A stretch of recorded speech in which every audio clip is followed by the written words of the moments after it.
nothing like being back in St.Maarten and where we come from, our families being here, our roots being here. And right now, it's gotten to that point where we've really gotten the support from our island, and it just feels wonderful. And we wanted to show what we're experiencing on St.Maarten on film.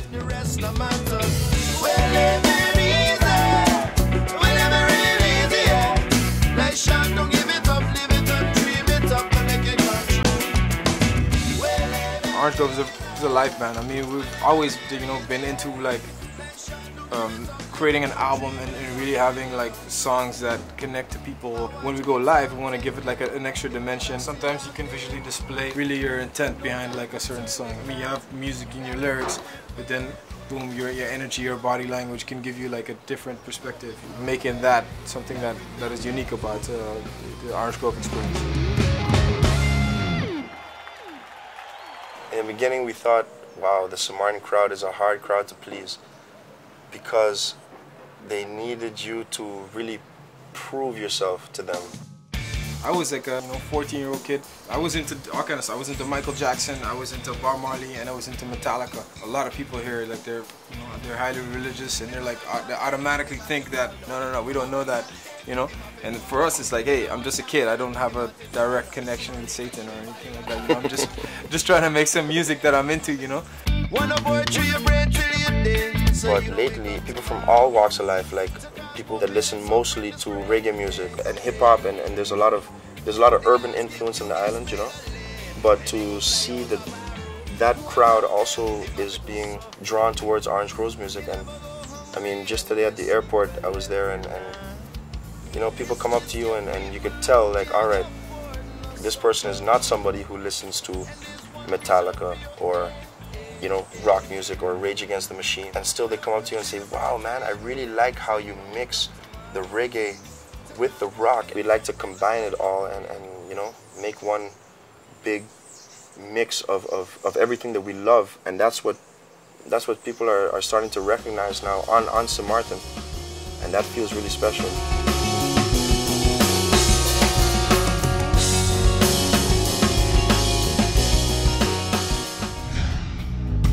Song right here is by our biggest inspiration ever in Orange Grove, Mr. Bob Marley. Are you feeling the kinky reggae? I think playing covers is just a really great way just to get people's attention. You have a lot of people that are, into your music, know it, but also people that are completely new, and then they hear this song. All right, cool.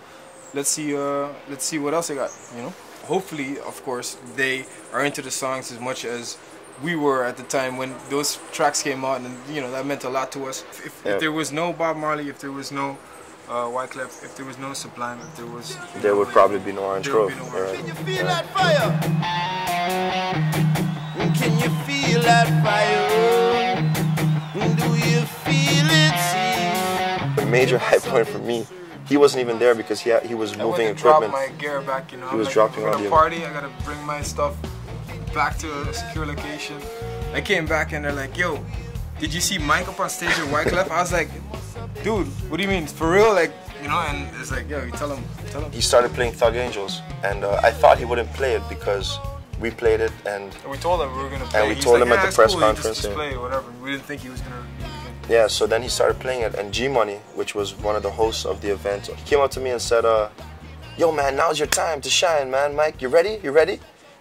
All right, So he grabs me and he walks me up the steps, and then finally G-Money caught his eye, and he was like, all right, cool, man, come on stage. I was like, no, for real.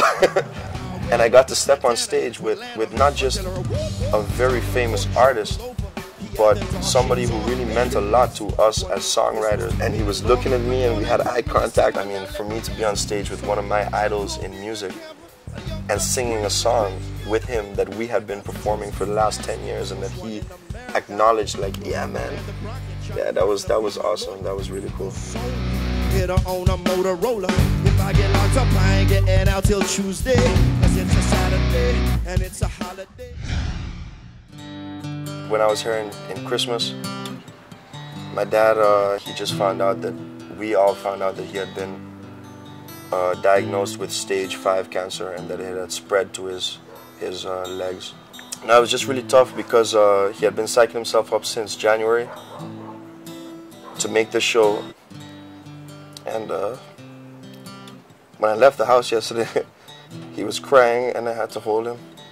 My mom too. He couldn't make it, you know. And I told him, Dad, it's okay, man, you know. We just want what's better for you. I'm so proud of you, Dad, and you meant so much to me and to Orange Grove, and you're such a big inspiration in us. You don't need to be there. You need to be where you need to be. If it's in my mom's arms, that's where you need to be, you know. And I just want him to know that, and to know that wherever we play, that he's with me, you know.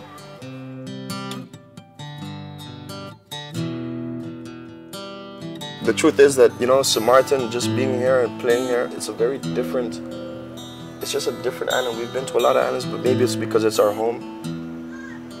But this is where we come from, you know, our roots. And when we look into the crowd and we see friends, familiar faces all over the place, it's our home, you know, and we're representing our island. And it just feels extra special, you know. It's just, it brings that extra energy, you know.